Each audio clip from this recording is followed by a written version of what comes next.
Adik-adik yang terkasih, apa kabarnya hari ini? Pasti luar biasa ya. Kembali lagi di sekolah minggu online kita hari ini bersama saya Kak Evin dan juga aku Tasya. Untuk memulai sekolah minggu kita hari ini, mari kita menyanyikan lagu Happy Ya Ya Ya.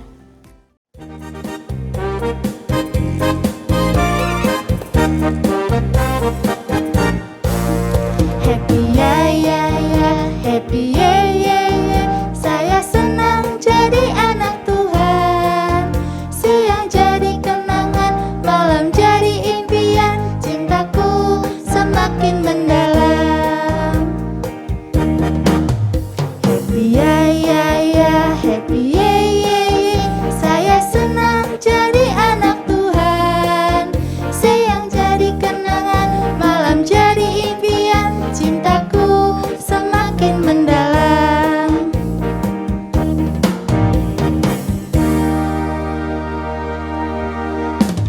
Adik-adik yang terkasih, mari saat ini kita bersama-sama berdoa. Lipat tangannya ya. Mari kita berdoa. Selamat pagi ya Tuhan, terima kasih untuk berkat yang boleh Engkau berikan kehidupan kami hari lepas hari.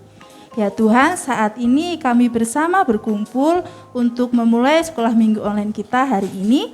Kiranya Tuhan yang boleh memberkati dari awal, pertengahan hingga akhir. Terima kasih ya Tuhan, hanya di dalam nama-Mu kami berdoa. Amin. Adik-adik yang terkasih, sebelum kita mendengarkan firman Tuhan, mari kita bersama-sama menaikkan pujian Masalahku Jadi Kecil.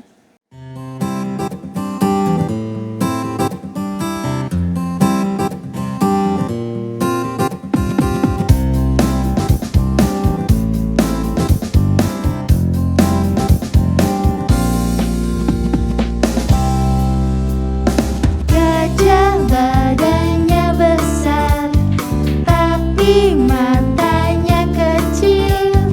Bagi Yesus yang besar, tidak ada yang mustahil. Kodok mulutnya lebar, tapi hidungnya kecil. Bagi Yesus yang besar, masalahku jadi kecil. Kasihnya Tuhan padaku tak pernah berubah. Kasihnya Yesus padaku kekal selamanya. Ha ha ha ha. Gajah badannya besar, tapi matanya kecil. Bagi Yesus yang besar, tidak ada yang mustahil. Tidak ada yang mustahil. Teman-teman, kita akan mendengarkan firman Tuhan. Dengarkan baik-baik ya. Halo anak-anak, bagaimana kabarnya? Bu Marta harap anak-anak semuanya dalam keadaan sehat dan penuh sukacita. Senang ya sudah mulai masuk sekolah, bertemu dengan teman-teman, bertemu dengan Bapak Ibu guru. Tapi anak-anak masih harus tetap jaga kesehatan. Walaupun bertemu dengan teman-teman, jangan ngobrol-ngobrol atau ngerumpi-ngerumpi dulu ya. Masih jaga jarak. Kalau masuk ke sekolahan, cuci tangan dan tetap pakai masker, oke? Tetap prokes maksudnya, prokes kesehatan karena situasinya kan belum stabil nih, jadi kita masih tetap jaga kesehatan. Oke, kita akan mendengarkan firman Tuhan, tetapi sebelumnya kita akan berdoa terlebih dahulu. Tangannya dilipat, tutup mata, Bu Marta yang bawakan doa. Bapa di dalam surga, Bapa di dalam Tuhan Yesus, terima kasih atas kasih Tuhan dalam kehidupan kami sehari-hari. Tuhan sudah beri kesehatan dan kesempatan buat kami untuk beribadah sekolah minggu pada saat hari ini.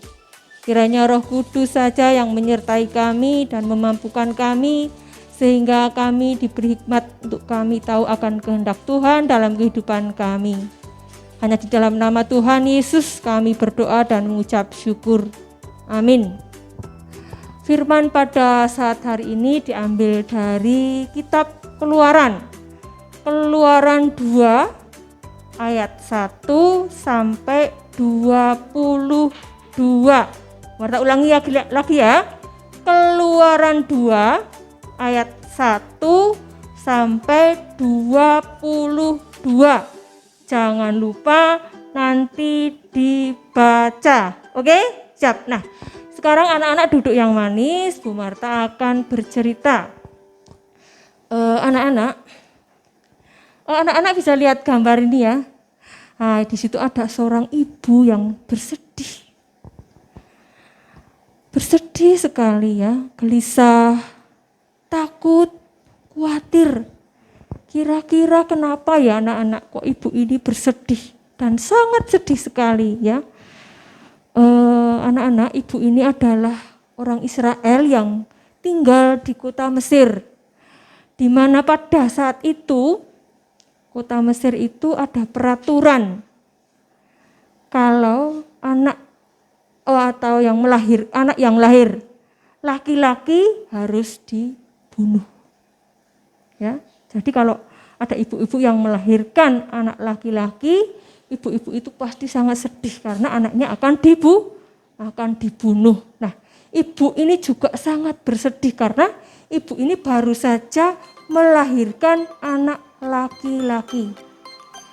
Ibu ini sudah berusaha menyembunyikan anaknya agar anaknya itu tidak diketahui oleh tentara Mesir, agar anaknya itu selamat.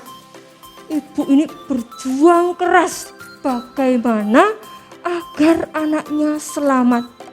Siang malam ibu ini berdoa kepada Tuhan agar anaknya diselamatkan. Ya, nah berhari-hari, berbulan-bulan ibu ini berusaha terus ya agar anaknya itu selamat. Tetapi ibu ini juga berpikir lagi kalau di rumah itu sudah tidak aman.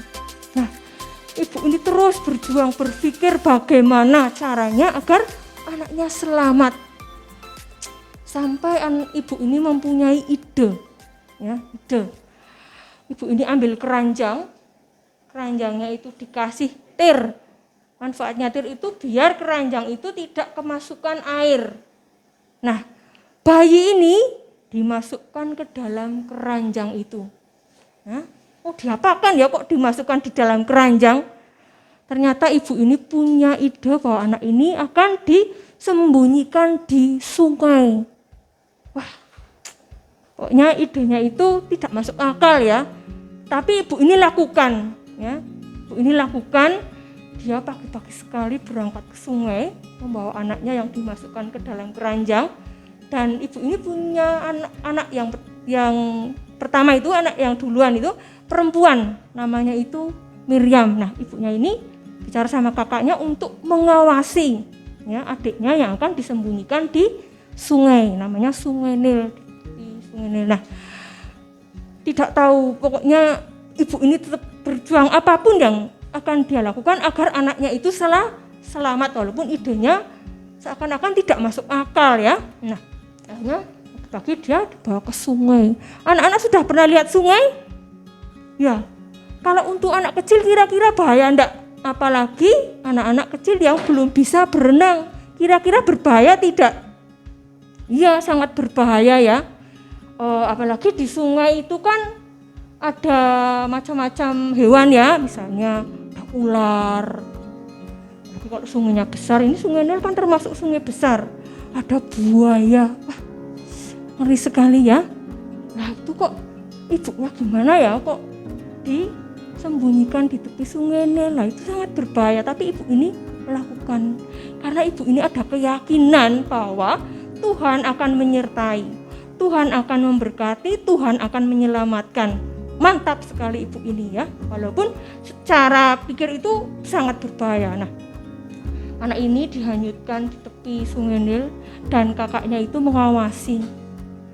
Tuhan menjawab apa yang menjadi doa ibu ini ya. Ketika kakaknya mengawasi, tiba-tiba itu kakaknya melihat bahwa di bawah itu ada seorang putri yang sedang mandi.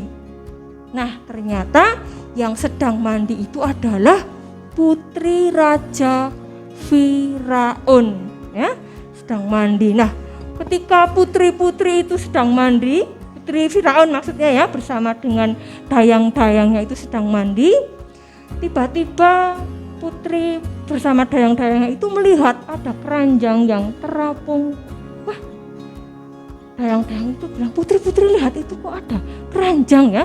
Nah, putrinya itu penasaran, wah iya ya, itu kok ada keranjang, coba diambil. Nah, sama dayangnya itu diambil, dibawa ke pinggir, terus diangkat ke atas. Setelah dibuka, wah kaget, ternyata isinya bayi. Sama putri dilihat, ketika putri melihat bayinya nangis. Aduh, hati putrinya itu sangat kasihan sekali ketika melihat bayi yang nangis. Bayinya sangat tampan, matanya indah, putih sekali. Wah, pokoknya kemerah-merahan, pokoknya tampan sekali. Tapi kasihan sekali bayinya menangis. Akhirnya hati putri itu kasihan, terus diambil, digendongnya. Wah, putri itu sangat mencintai ya, melihat keindahan dari bayi itu. Akhirnya putri itu memutuskan, dayang-dayang, anak ini tetap akan aku bawa pulang. Aku pokoknya suka sekali dengan anak ini sangat tampan sekali. Terus akhirnya sedang seperti itu, nah kan tadi diikuti sama kakaknya tuh ya, sama kakaknya si bayi itu. Terus kakaknya bilang, Tuan Putri, itu kan masih bayi, dia kan masih butuh air susu ibu.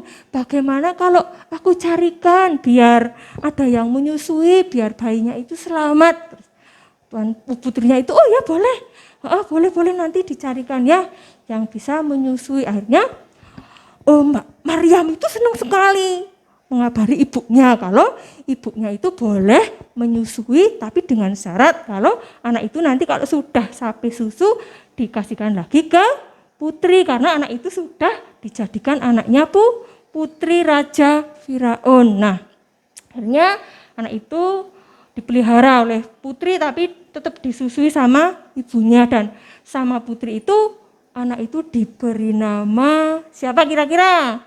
Yang sudah pernah dengar ceritanya ini, sudah kita sering dengar ya. Ayo, siapa kira-kira namanya? Iya, betul.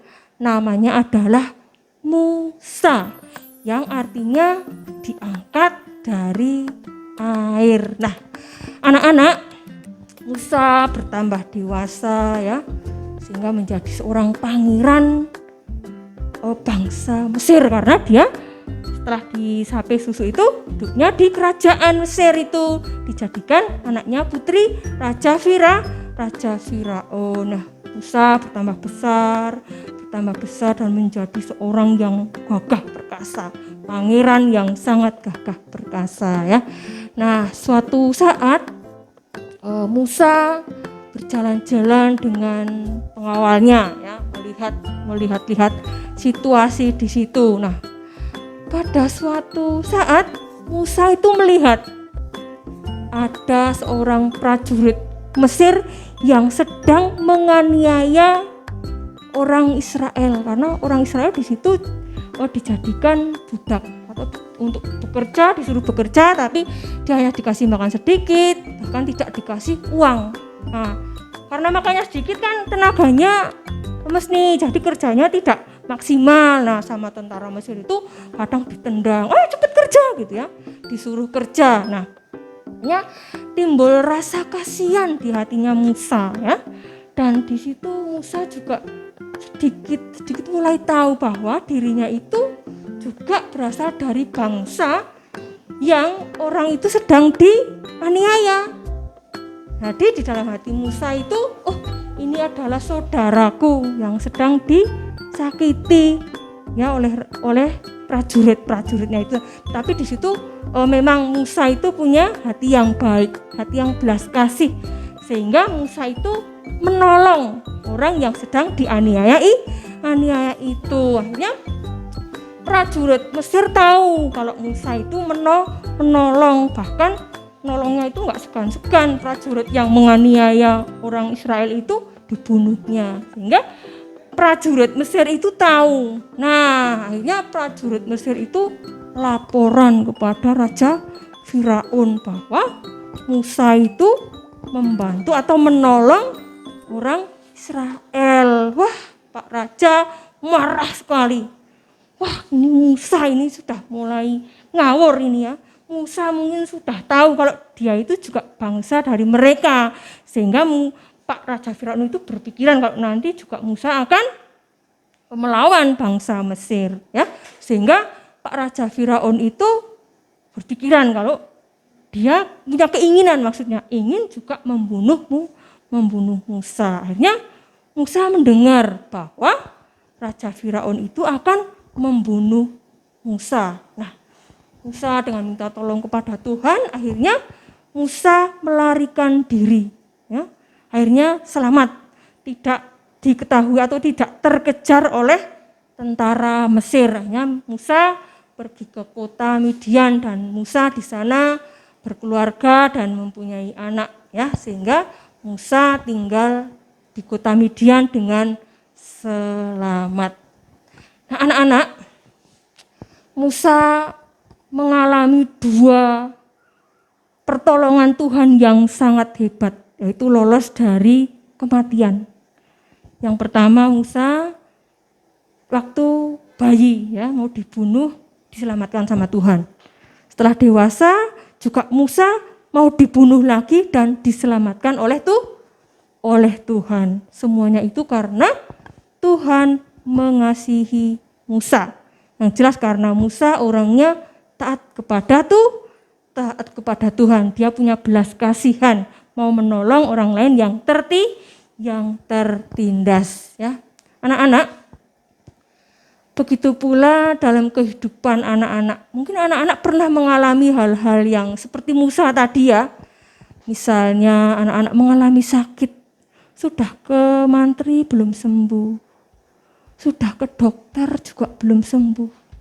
Kayaknya aduh ini gimana, sakitnya kok parah, bertambah parah. Pernah mengalami seperti itu, tapi akhirnya Tuhan juga menyembuhkan. Pernah? Ya pernah. Bu Marta juga pernah dulu, ya. Bu Marta juga pernah sakit yang gak sembuh-sembuh, ya. Tapi Bu Marta tidak bosan-bosannya berdoa. Puji Tuhan, Tuhan mengabulkan doa Bu Marta dan Bu Marta diberikan kesembuhan. Begitu pula yang terjadi pada anak-anak, ya. Pernah mengalami hal-hal seperti itu, ya. Misalnya, anak-anak pernah nggak kasih PR sama bapak ibu guru, tapi menurut anak-anak itu sulit sekali, pernah nggak? Pernah, ya. Nah, apa yang anak-anak lakukan? Marah sama bapak ibu guru. Ibu guru ini gimana kasih soal sulitnya seperti ini gitu? Enggak, ya.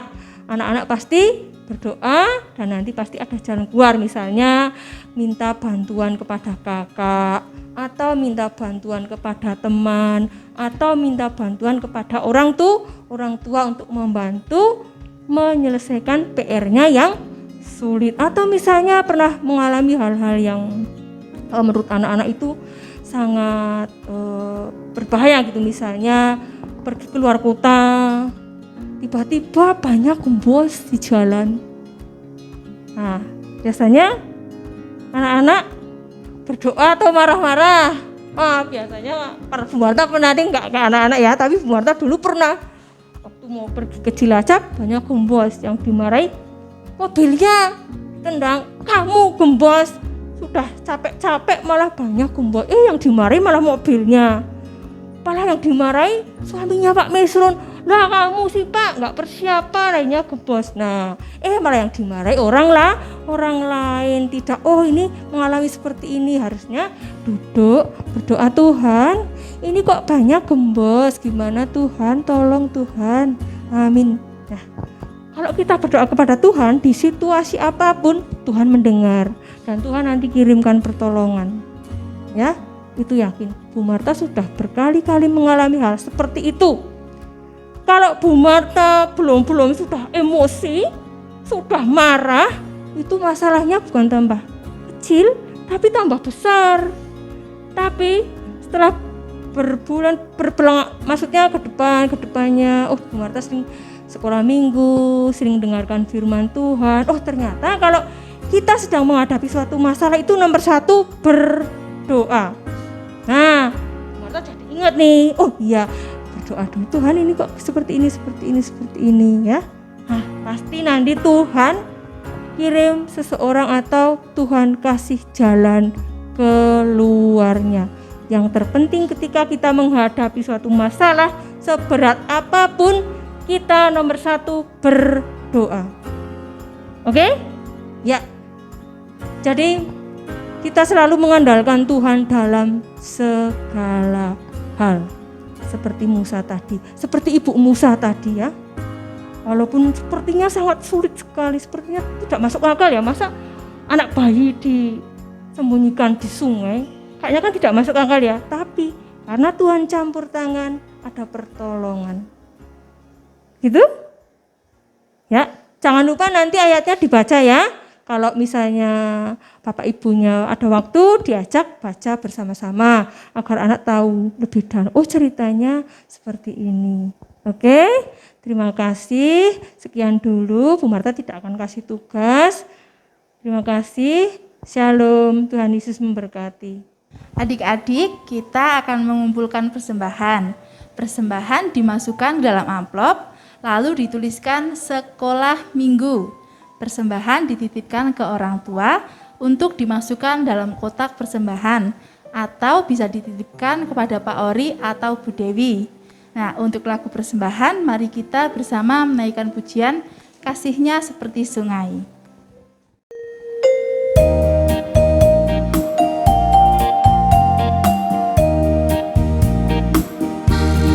Kasih-Nya seperti sungai, kasih-Nya seperti sungai, kasih-Nya seperti sungai di hatiku, mengalir di waktu hujan, mengalir di waktu panas, kasih-Nya seperti sungai di hatiku. Berkatnya seperti sungai, berkatnya seperti sungai, berkatnya seperti sungai di hatiku, mengalir di waktu hujan, mengalir di waktu panas, kasih-Nya seperti sungai di hatiku.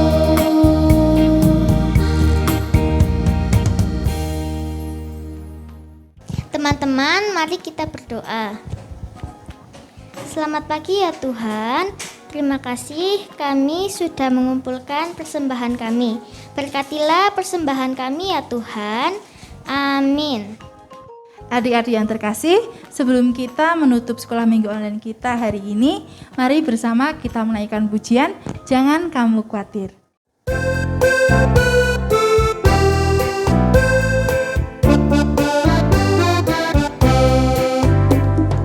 Jangan kamu khawatir, burung di udara dia pelihara.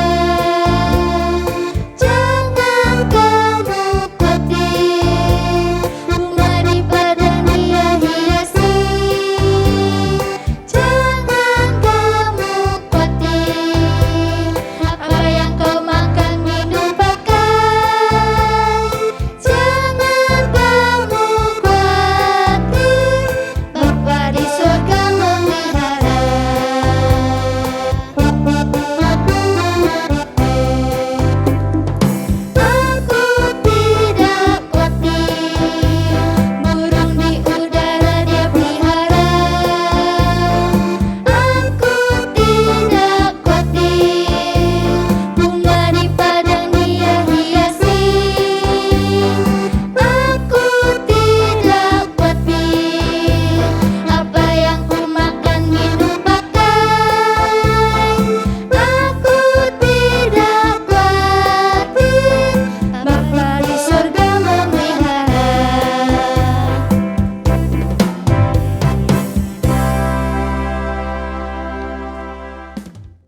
Adik-adik yang terkasih, mari bersama kita bersatu di dalam doa.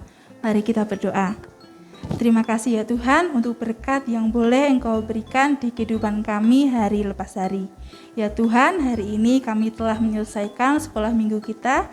Kiranya Engkau yang boleh memberkati aktivitas kami selanjutnya. Terima kasih ya Tuhan, hanya di dalam nama-Mu kami berdoa. Amin.